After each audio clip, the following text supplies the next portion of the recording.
a civilian national security force.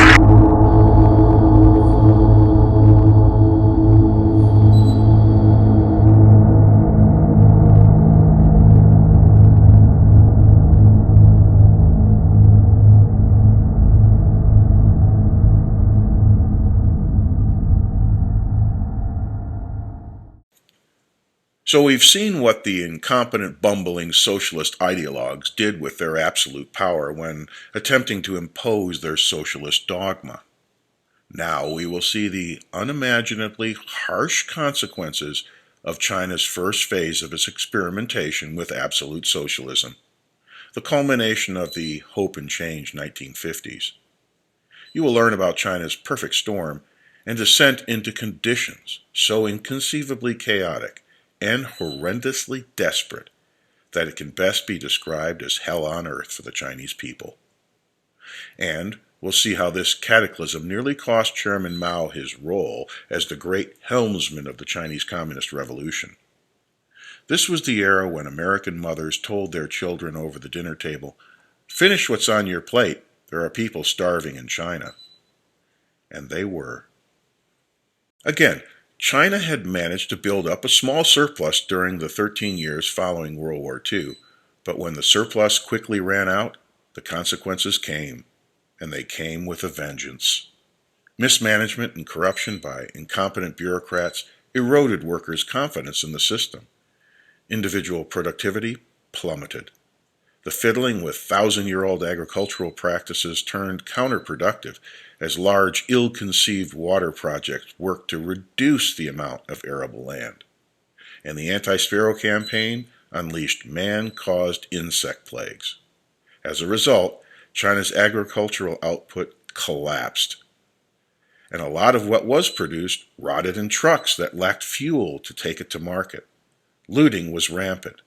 In one case, a train in a remote area was robbed of its grain cargo by hungry peasants who objected to the Communist Party taking their grain for redistribution elsewhere. And, by the way, the train itself was stripped down to its wheels, too. China's economic engine seized to a halt as the hungry began to hoard, hoping to survive by conserving what they had for the calamity to come. But there were simply too many hungry mouths to feed, and cupboards and grain silos emptied.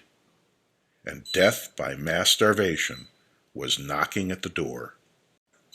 The Great Chinese Famine was the greatest famine in human history in terms of numbers of dead. For a time, it even outpaced the birth rate, and China's overall population actually declined. Entire regions starved where they were. Official estimates once hovered around 15 million dead. Contemporary estimates are between 45 and 70 million, having starved to death, approaching in 3 years the entire Black Death that ravaged Europe. My friend Lee was just a young boy at the time, but remembers that when the grain was gone, having to eat the husks of the grain, which was quite painful in the digestive tract. And tree bark and moss that grew on the north side of trees became frequent meals. But he was one of the lucky ones. His family survived. In other parts of China, entire villages starved to death, with some reporting instances of cannibalism. It's important to note that during this time, China exported rice to client states around the world, as a demonstration of socialism's success in the world's most populous nation. But that was only one of the perverse and insane realities the Chinese people would have to face under this most egregious failure of absolute socialism. There are two illustrations that demonstrate the extent of the deception and absolute perversion and insanity of the lengths China went to make socialism a success. That they were absolutely all in on making socialism work, whether the Chinese people survived it or not. One tragic story was about a fisherman on the southern Chinese island of Hainan. He had a family and made a living catching and selling fish. But once the Great Leap Forward took over, he was ordered to drop his nets, provide his metal implements for making steel in backyard foundries, and to report to a factory for work. The factory had people, materials, machinery, and tools, but was so badly managed that it never successfully became operational. He was required to show up every day, all day, nonetheless. After a time, with no income, only work points, his family was going hungry. He asked to be let go so he could go fishing and feed his family. He was refused permission. So he went fishing anyway, and when he was caught, he was beaten and imprisoned for his crime against the will of the party, a counter-revolutionary. Without a provider, it's suspected that his children starved or resorted to begging on the streets. The other story is best told through this video dialogue of a researcher of the Great Chinese Famine. This extraordinary image that comes from a report by a local carver in a county in Sichuan province, where he finds out that locally in the county, about 250,000 of kilos of mud have been dug up and eaten. So he wants to find out what happens. He goes down to the village. He sees a pit with villagers naked, sweating under the glare of the sun, shriveled bodies, queuing up in order to go down the pit and grab a handful of the white porcelain-colored mud referred to as guanyin soil. It's a vision of hell. It's a vision of hell. And once you know what happens when people ingest mud, once the moisture is taken out, it acts like concrete. So the entire digestive system is entirely blocked up. People that die of pain, excruciating pain. It was the Welsh family curse, a half-century haunting by the demons of anger and hate. These demons preyed on Adam Welsh, his wife and son David. Tormented souls languishing in a demonic death grip, all seemed lost for the Welsh family. David receives his grim inheritance through a brutal beating at the hands of his father at age 10, leaving him homeless. He picked up the family mantle of anger and hate, carrying it to new heights, spending his years blindly retaliating against the world that had wronged him. The Last, the Lost, and the Least is a powerful saga of one family's triumph over anger and hate that had nearly destroyed them all. Victory came in the form of forgiveness, redemption, and even a presidential pardon, all coming to fruition through the guiding grace of love. An inspiring novella based on a true story of recovery, The Last, the Lost, and the Least, is available at Amazon and wherever books are sold. The Chinese Communist Party's orthodoxy on the cause of the largest famine in human history, man-made or otherwise, was climate change. The official line was 3 years of natural disasters, a series of natural disasters compounded by some planning errors. In reality, it was not possible at the time to admit this catastrophic failure of the Chinese Communist Party and discredit the socialist ideals, redistributions, government owning or controlling the means of production, and so on, without jeopardizing the power and control of the Communist Party.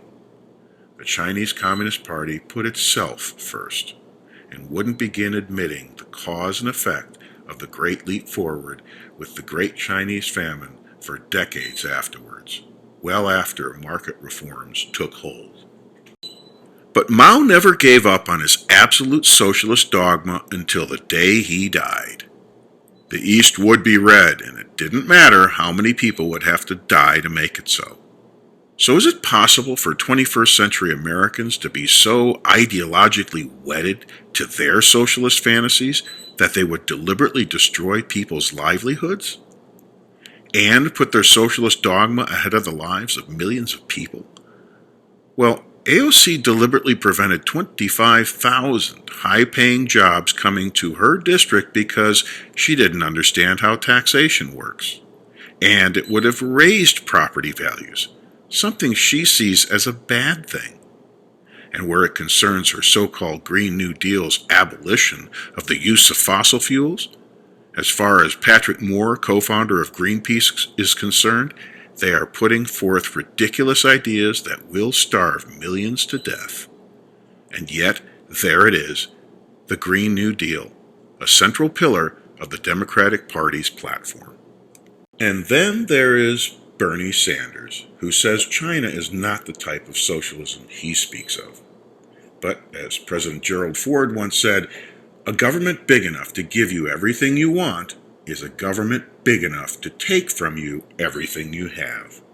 And, as the late great economist Milton Friedman once said, paraphrasing, we know that absolute power corrupts absolutely, but even if you had someone who wasn't corrupted, there are those around them who are corrupt and more ruthless at getting control of power who will take that power away from them. The point is, the more socialist a country becomes, the more centralized power has to be and inevitably end up as authoritarian communism. Said another way, if Bernie couldn't stop two girls from Black Lives Matter from stealing his microphone and stage, what makes you think ruthless people in the DC deep state wouldn't steal socialist power for themselves if we ever gave it to a hapless Bernie? And China's example shows just how cutthroat absolute socialist power grabs can be. Even Mao, Communist China's great helmsman, couldn't escape accountability for such an epic disaster. A rival faction, with one of its leaders being Deng Xiaoping, challenged Mao, whereas Mao cared only for the purity of his politics and economics. The East is red, as he put it. Deng presented a more pragmatic approach. Black cat, white cat. If it catches mice, it's a good cat, which he first promulgated in 1962 in response to the way forward out of the ravages of the Great Chinese Famine and Great Leap Forward. His approach promised common-sense reforms that might include features such as a return to traditional farming, money, and markets, which were counter to Mao's pure socialist party line. And so, at the dawn of the 1960s, it looked as though the Chinese people would finally have some relief from a dogmatic madman and his pure socialist fantasies.